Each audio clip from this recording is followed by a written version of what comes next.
Well, hello again. Today's footage is jumping back a little bit, and we're gonna start with clearing. That seems to always be the case. So yesterday's footage, the video from yesterday, was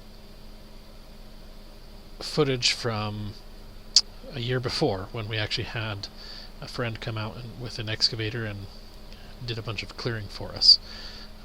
This footage, we've now, as you can see, got our little backhoe going on, and I'm going to work on actually expanding this area a little bit, because we decided that we actually didn't, well, not decided, but we ended up not actually putting the camper here like we talked about and had originally planned. Things just didn't work out that way.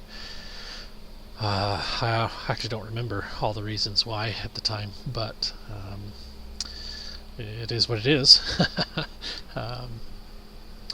So we decided that we do, however, want an actual fire pit here. And one of the challenges that presents is that you have to have certain features, certain size distances from the edge of the fire to the closest shrubs and trees, and things like that, to be able to do it safely. So I'm going to expand the area that Thaddeus had cleared for us and leveled for us, and then we're going to build that out so that we can actually have a fire pit. There's a little bit of a time crunch to try and get this done, because we've actually got some friends and some family that are both coming to visit and need a place to set up some tents. So we wanted to try and make sure we got this done. I was a little late in the game, to be honest, but the weather this particular summer was super hot, and I mean crazy hot. We had several weeks of being over 100, and several days of actually being over 110. We had 3 days in a row that were actually 113, and with the humidity out here, that's a pretty miserable scenario to be living in. So we also got some pretty dry time in the late summer, early fall, which gave me a lot of time to actually do some additional work. And at first I started just trying to use the bucket to move as much as I could, and that works well, but it's slow, so I'm always trying to figure out better ways of doing that. If you'll notice, there's this rock that I'm intentionally driving around down here in the bottom right corner of the screen. That is positioned there specifically because that's where the center of the fire is going to be. And so what I'm trying to do is work around that so that we have a big flat level area. And found another rock there. Gotta save every rock I find. But I've got to go 20 feet from that to the nearest shrubs and trees and things.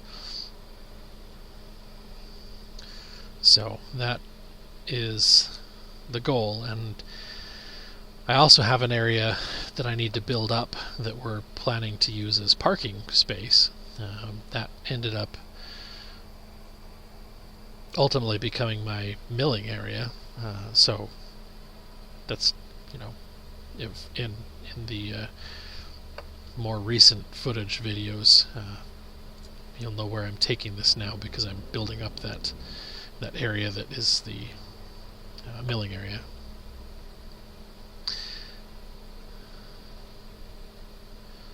And the goal was just keep digging into the side of the hill.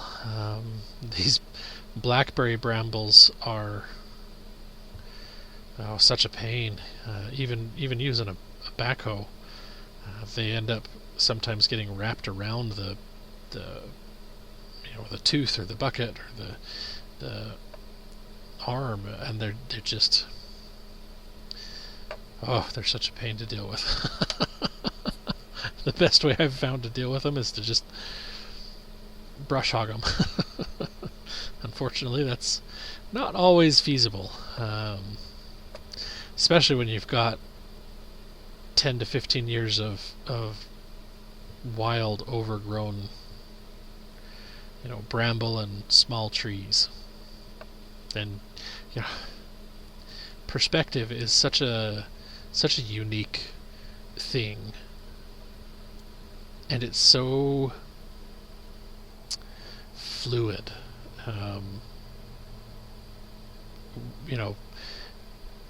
I grew up in Utah and spent the majority of my life there, and so I had an idea of what an average tree was. And there's occasionally large trees, but for the most part, most trees are probably in the 20 to 40 foot range. Slightly taller than a regular house, but not by much. Pretty uncommon for a tree to tower over a house in Utah, especially as you head south out into the desert areas. It's just hot and dry, and you don't get that much rain, and the soil is just not conducive to trees.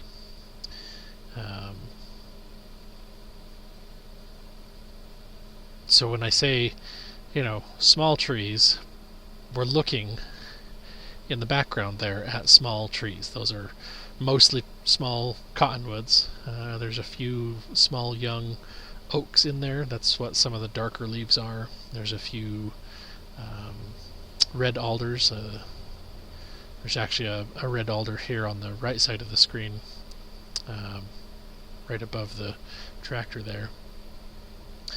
And that one actually ended up being one of the markers. That tree is pretty much exactly 20 feet away from the fire pit, so that ended up being a good way to measure. So I just tried to slope so that I wasn't stealing moisture from that particular tree, but then could get everything far enough away and over there to be able to have the sufficient space. But anyway, so the small trees, it amazes me now. When I go to Utah, I visit family, and I'm just always floored by how small the trees there are. Because, these cottonwoods in the back that I consider small now, those trees are all between 40 and 50 feet tall. And that's not counting the fact that they're elevated because they're up on a hill a little bit. But they're just, that's just how tall they are right now. The ash forest that in this video footage it would be behind the camera averages between 100 and 110. Some of them are upwards of 120 feet tall. That's as tall as most buildings in downtown Salt Lake City. There aren't too many buildings that are taller than 10 or 15 stories tall, so that's just kind of crazy to think about.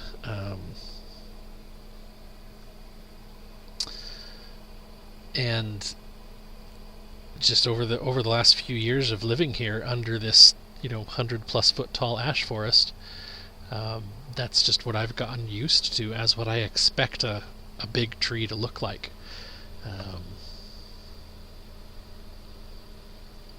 So anyway, yeah, that was an interesting shift in perspective after we moved here.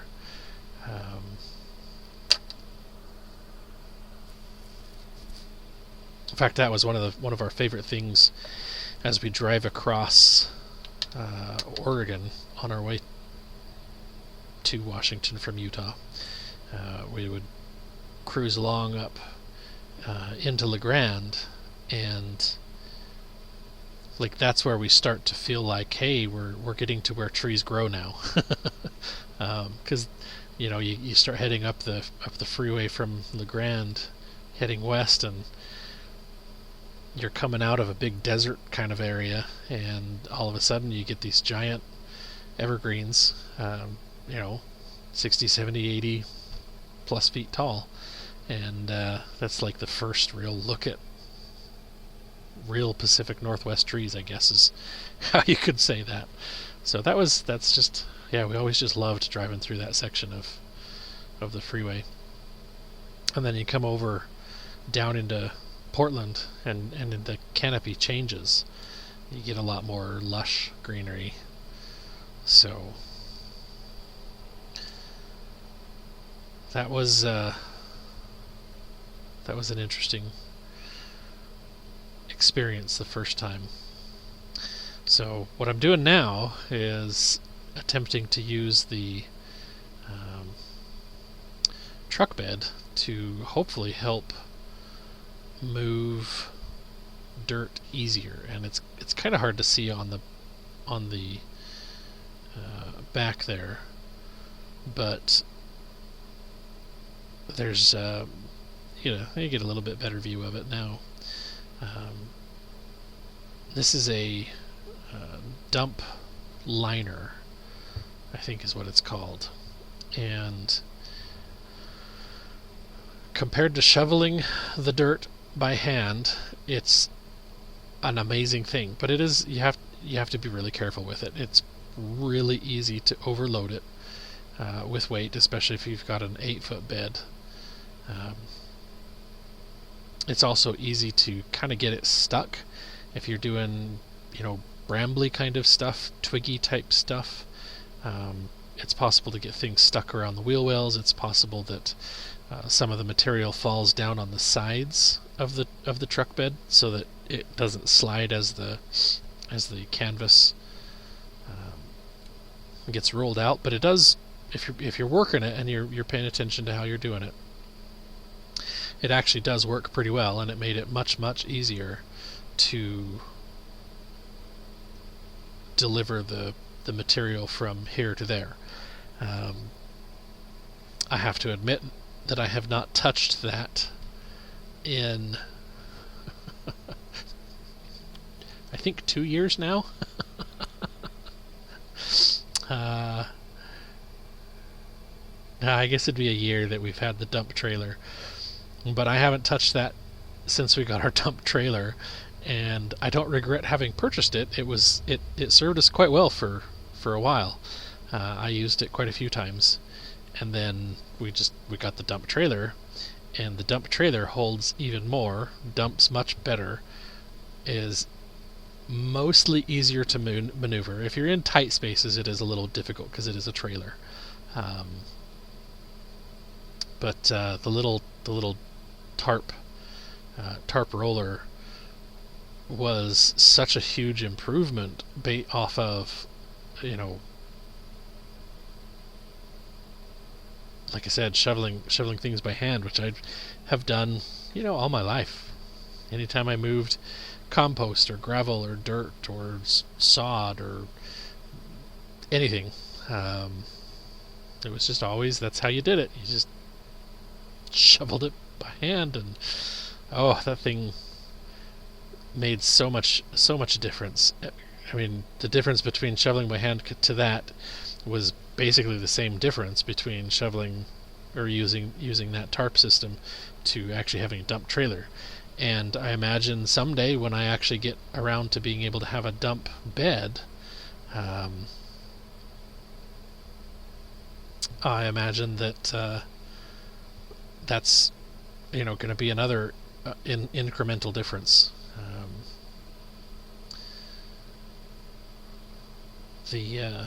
In fact, we have an old F-250 that needs a little bit of love, little work. This one in in the video at the moment is actually a 150, and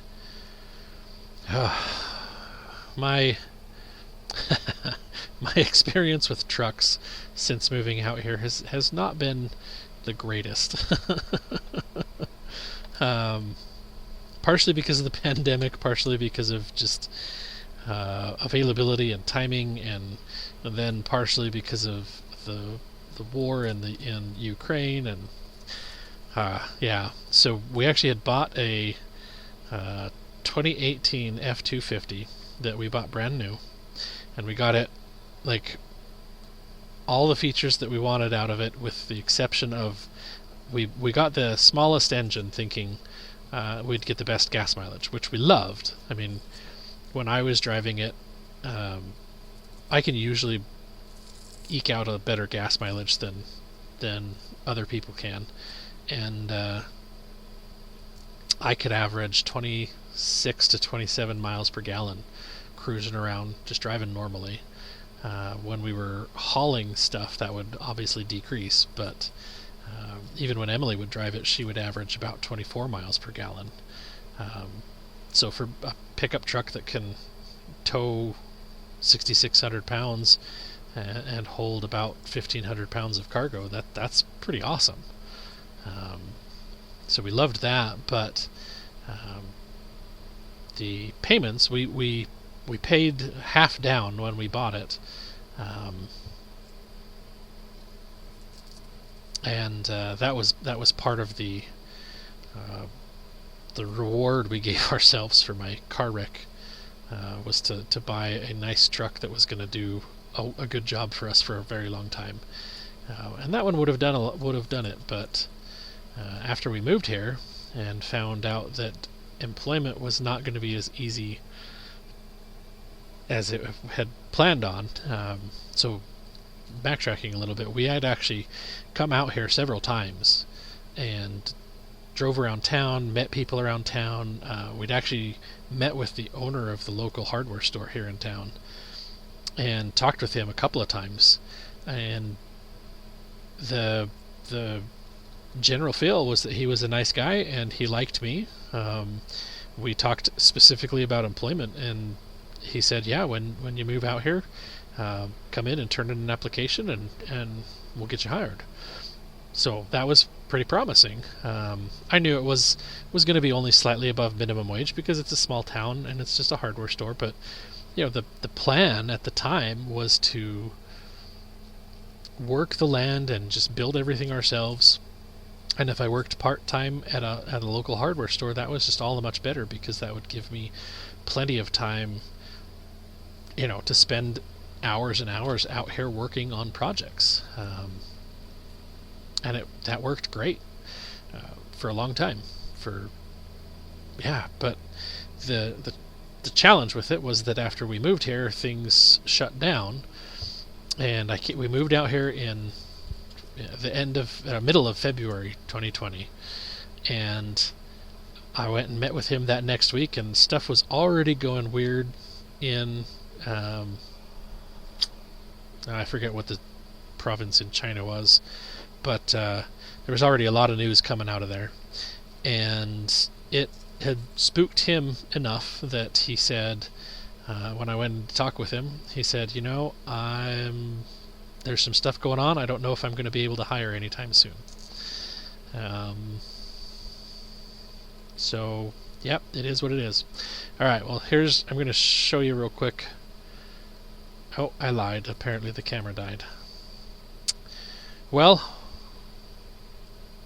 yeah, this is a schematic diagram, because one of the challenges I had with the tractor was that some of the nuts and bolts would randomly come loose, and it drove me nuts. So I had to order this locking bolt and nut, because you can see the pin is coming out there on the hinge. And that was kind of annoying. But anyway, so we ended up not being able to find employment for a long time, and that was a challenge. So we sold that truck because we didn't like the payment that it had. And then that got traded in and became a Dodge, a Ram, which was a good one, but it had too big of an engine for what we needed, and so it didn't get good gas mileage. And we had a little Dodge Dakota at the time also, and these are just some pictures of the progress that I'm making as I'm working on clearing this area over a few days worth of time. But the Dakota ended up having some pretty major issues, and we decided we could either put about $4,000 into it and have those issues fixed, because I don't have a place to work on it here that I can reliably and safely work on it out in the open. Or we could use that to get another truck, and so we ended up getting a 2008 F-150. And here I've gone and got the parts that I need. I ended up just buying a bolt that fit the size and some lock washers. So that 2008 we still have.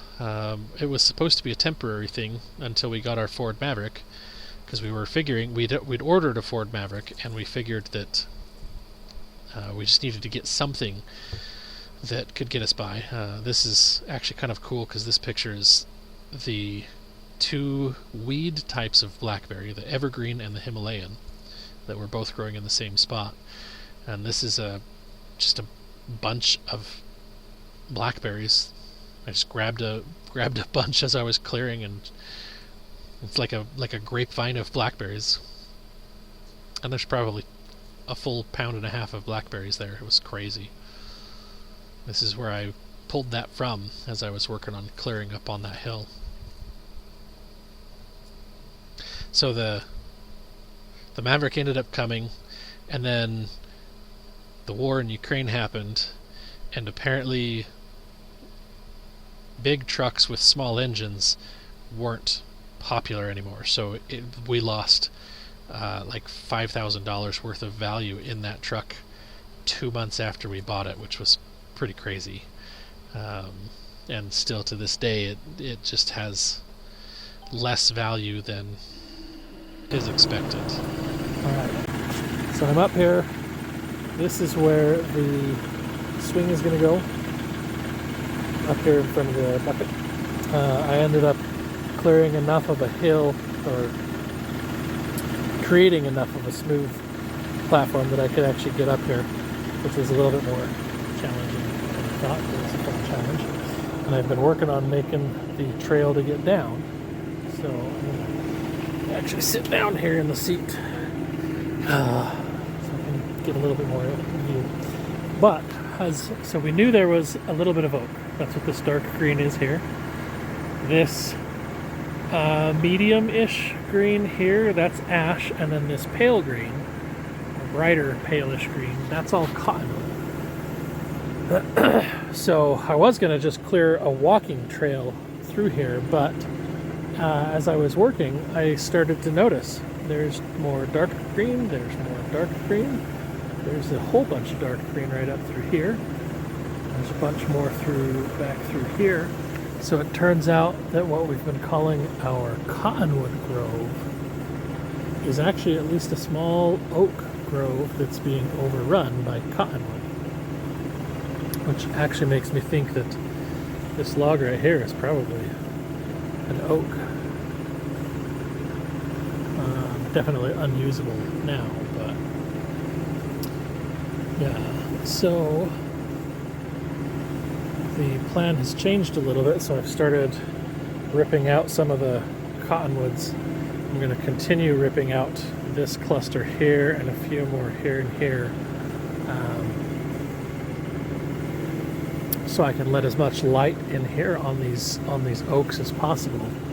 And I will come back actually with the chainsaw.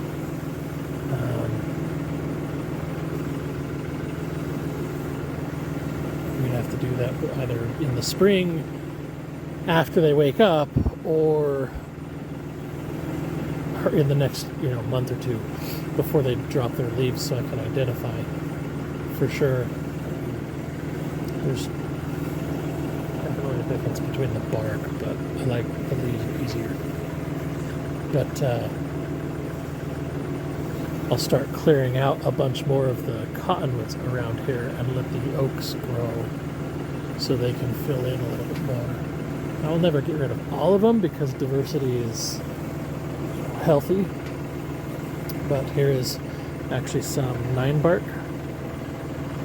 This is a native plant here which the birds love.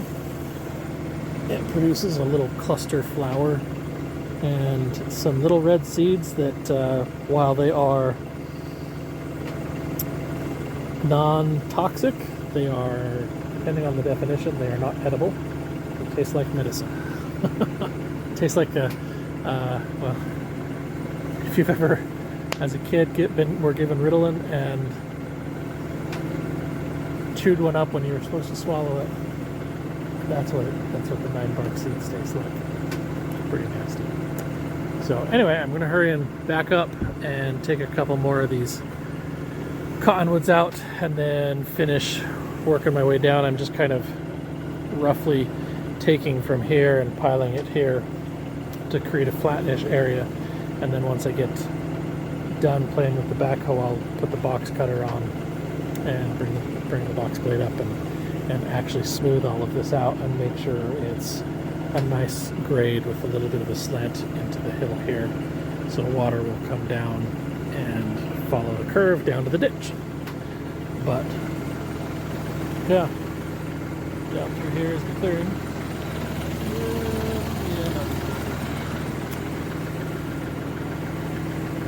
So that's where I'm at.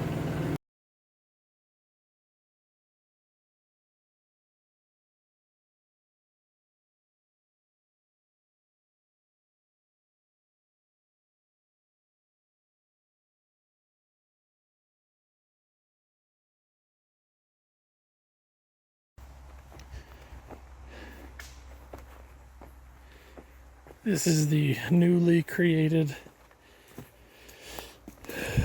trail, path, whatever you want to call it. It'll come up above the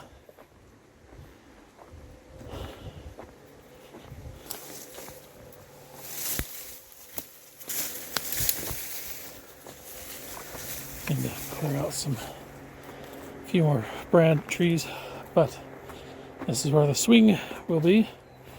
It'll be kind of tucked in here in the corner right here, so you can sort of look out over the clearing area. The fire pit will be, oh, I don't know, somewhere right about where the steering wheel on the tractor is. I've got it positioned to pick up these cottonwoods real quick so I can get them bucked up and make some what will be firewood. We actually have decided that this is gonna be a twofold trail, so in addition to giving us access to the swing over there, we're actually gonna take, I don't know that I can show this on the camera. The trees are just too thick, but see that big guy way up here? It comes down right about there. That's roughly the corner of the house. So if we come up right here, we'll actually take the trail through here. That's going to be a lot of clearing and chainsaw work, but then it'll give us access to, from the corner of the house, we'll just come outside onto the deck and then come down and we can just walk over here. Because it'll be a fun path.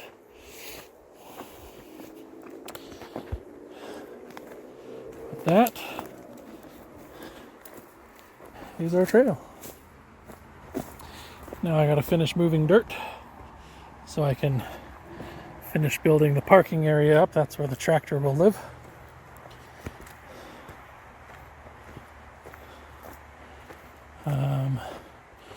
Probably going to use the trees from here to here. We'll stack firewood up here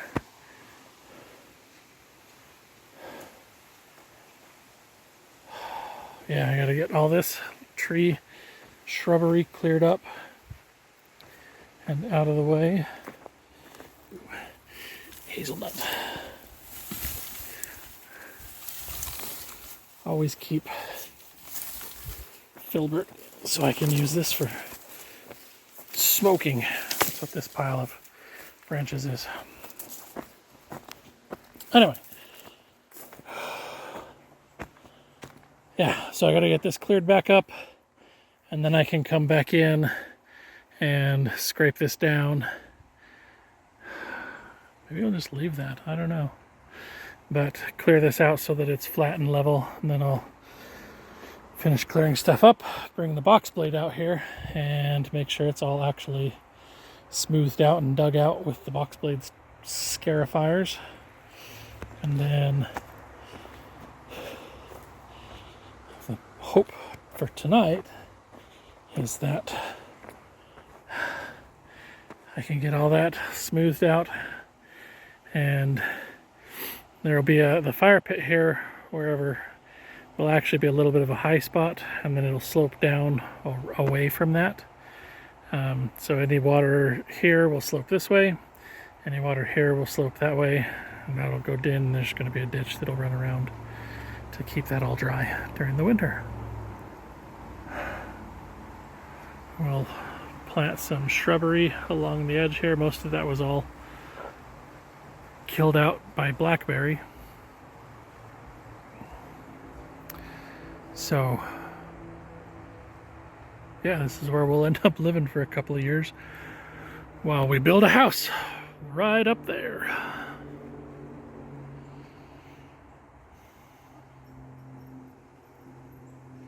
I gotta get these rocks.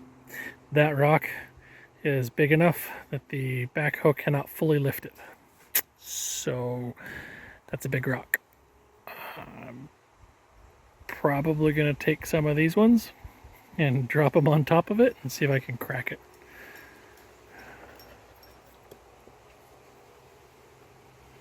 And this is Charlie.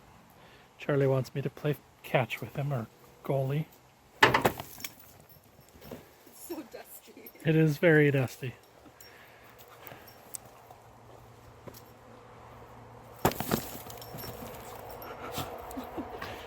He doesn't actually like to play catch very much, or fetch. I mean, this is his version of fetch, I guess. He just likes us to kick the ball. Emily likes to throw it sometimes because it just goes further. Anyway, this is Charlie. Well, okay. We'll get back to the trucks real quick before we get too far into the pictures.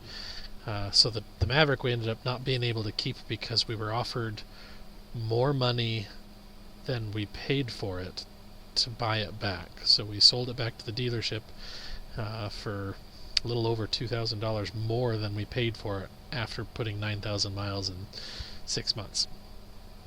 So we bought the 91 F-150 to replace the 2008 F-150, but then couldn't sell that 2008 F-150. And then we ended up buying a 91 F-250 to work on because the 2008 F-150 has a 4.6 liter engine, which is okay for most things, but when I start hauling gravel and have 4,000 or 5,000 pounds of cargo in the dump trailer, it gets bogged down pretty easy. So anyway, yeah, so at the moment I have 3 trucks, which is 2 more than I actually want to have, but that's okay. So what we're doing at the moment is digging a ditch around this area so that the fire pit area will stay dry. I have since decided that that wasn't the smartest way to do this. It would have been better to just have that ditch cut across basically where Charlie's at right there in that picture. But we did a good job, and we leveled the area. We used the laser to make sure that there was a good slope from the fire pit to the edges, and then a continuous down slope all the way around the area. So that actually did work. It did what it was supposed to. And then knowing we were going to be walking around in this area a lot, we threw down some weed fabric, and then put some gravel around that. And knowing that I wanted this to be able to cook with, we also made sure there was a spot that's specifically level in this fire pit ring, so that we can fit that grate across across the rocks, and that actually worked quite well. I knew we wanted a couple inches of gravel, so we brought in some 1.25 inch minus and dumped that around, and then you can see these 2x4s laying down. And what I would do is spread that to the top of the 2x4s, and then pull the 2x4s out, and then add a little bit more and just level that down, so that it was a nice smooth area. And that's actually worked really, really quite well. There's some larger rocks around the edges of the weed fabric, but those weren't kept. As soon as we finished, we ended up moving those and putting them other places. But this little fire pit we call this our private fire pit because it's kind of secluded from the neighbors. It's got a lot of shrubs that are blocking it from the highway. It's just a nice little kind of reclusive area. It's not a huge area. Like I said, it's only 20 feet from the fire pit to the edge of the area, and you lose a few feet of usable space because there's a little bit of a slope at the edge, as well as the fact that there's a ditch that takes up a couple feet around that edge. But it actually worked out quite well. And we got this area pretty much done just in time to have our friends come and visit and spend the weekend camping down here, which has been kind of fun. Actually, it's been I don't know if we'd call it a tradition yet, but they have come down every year since then and spent some time camping here with us, which is always fun. They did not, however, give permission to be in the footage, in the video, so they're all the smiley face family. But it was kind of fun because he had never operated a tractor before. He's grown up in cities his entire life, and so seeing as how it was orange, we had joked that orange is his favorite color, and I joked that he would enjoy using it simply because it was orange, and he agreed. And so I showed him a few minutes how to, here's how you use it, and he caught on pretty quick. And he did a little bit of leveling, moved some firewood around for us, and just had a little bit of fun. They're actually coming down again this weekend, and we'll be staying in our spare room, which we now have.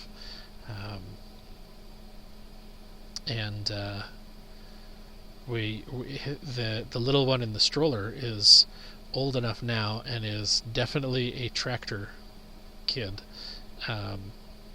So Emily's thinking that it would be fun to try and figure out how we can kind of control the backhoe, but let him think he's controlling the backhoe. So we might go play with the tractor at some point and see what we can do about that. So this is the fire with the grill, and a griddle on the grate. We decided we wanted to showcase the cooking process, and then we just had a good time just relaxing, and it turned out to be a really nice little fire pit area. The one thing I plan on changing is that I want to build the fire off the ground a little bit more, so that when you're cooking s'mores or something, you don't have to crouch down on your knees or stoop over, or, stuff like that. So I want to basically fill the bottom of the fire, build the walls of the fire pit up 1.5 feet, and then fill the bottom with some gravel and clay, or I don't know, maybe just clay, because I don't, if it's just going to have a fire on top of it, I don't care if it's got aggregate in it. But I don't know. We'll see how things go. I've got another fire pit that we're planning on doing also, and then we had my brother came out and spent some time out here as well, and we were able to again just enjoy the time and just relax and hang out. This is the truck bed tent, Kodiak canvas tent that we love. We actually have 2 of them. We're not sponsored by them, but it's been an amazing tent. We've loved having that. So anyway, that's where the footage is for this particular little stint. Thank you as always for watching, and God bless you and yours. Stay safe out there.